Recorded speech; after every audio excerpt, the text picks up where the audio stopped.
I attend some LMA events every once in a while, and the term I hear a lot is hyper-competitive market. We're in a hyper-competitive market now. It's not like it used to be. So clients are faced with an ungodly amount of proposals from your competitors. They're getting more proposals. What you're probably seeing is more of your clients are going to a more formal RFP process, and your proposal groups are probably getting bigger. They're probably doing more proposals than they did 10 years ago. Naturally, it's a lot harder to stand out. But what if our proposals made us stand out from the crowd? What if they gave us an edge over our competitors? People are more influenced by what they stand to lose than by what they stand to gain. So we're more influenced by what we stand to lose than what we stand to gain. In the science world, that's called loss aversion. We're adverse to loss.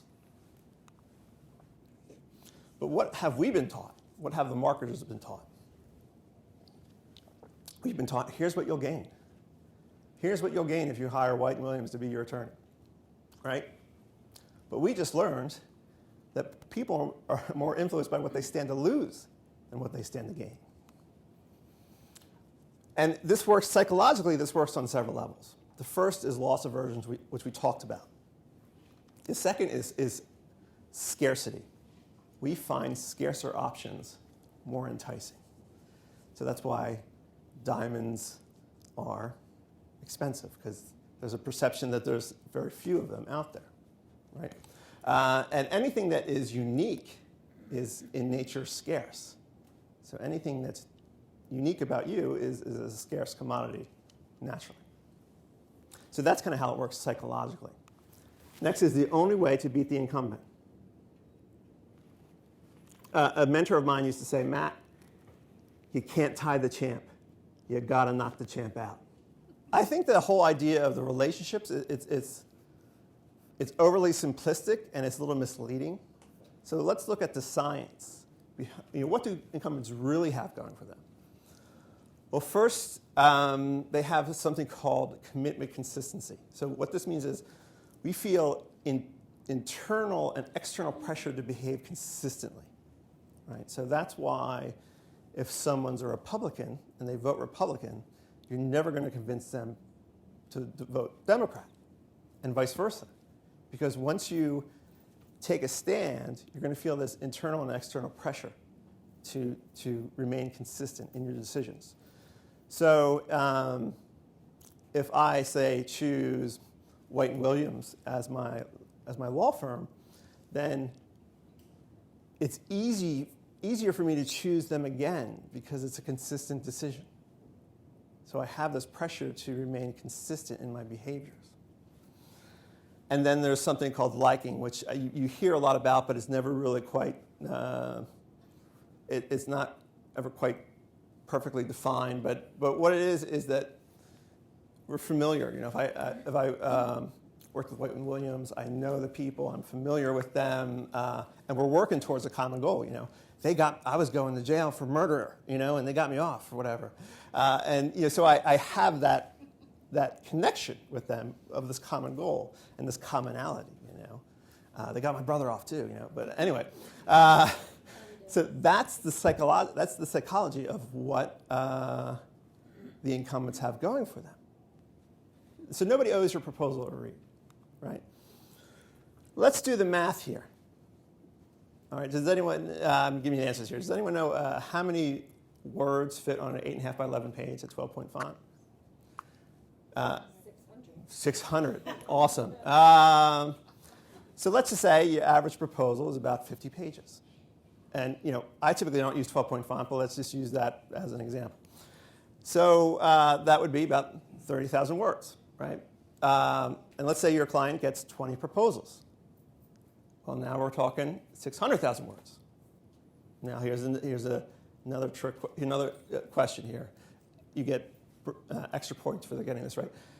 What's the average words per minute that someone reads? 200. So when you do the math here, 20 proposals, it would take, if the person read every word, it would take 50 hours. 50 hours to read every word of those proposals.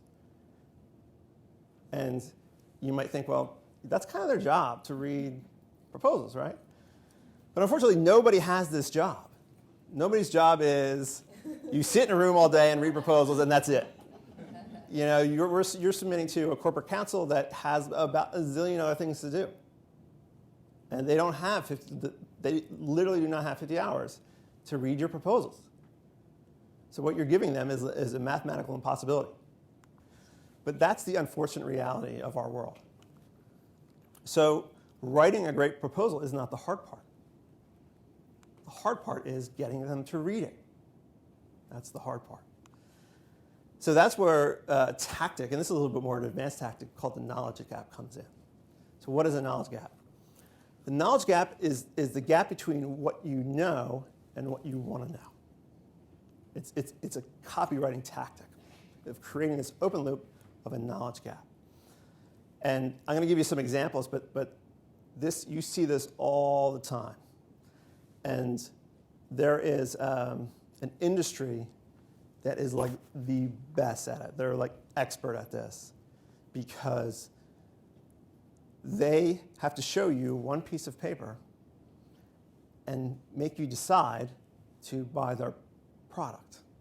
So just pick it up right there, then and there. They need to make you so curious that you just pick it up and buy it. Magazines. Putting proposals together actually costs real money, real honest-to-goodness money.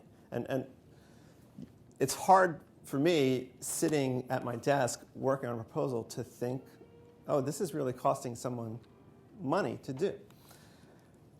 But it's actually legalized. When you think about it, it's legalized gambling. So the gamble you're making is really, okay, I know what cards I have. I don't know what cards anybody else has. Am I going to play this hand or not? Like, that's the gamble, right? So when you think about that, it's like, wow, what I do is pretty cool. I go to work every day and we gamble. You know, we gamble Scott's money, you know, and try to make some money. But let's look at the real cost. And I just kind of threw this. I just pulled this out of the air. But let's just say, proposal manager, you pay that person $30 an hour. They work 30 hours, $900. And then the graphic designer, $375. And then let's say attorney spends some time on it, and it comes down to $3,725. So that's like the real cost of a fairly modest proposal effort.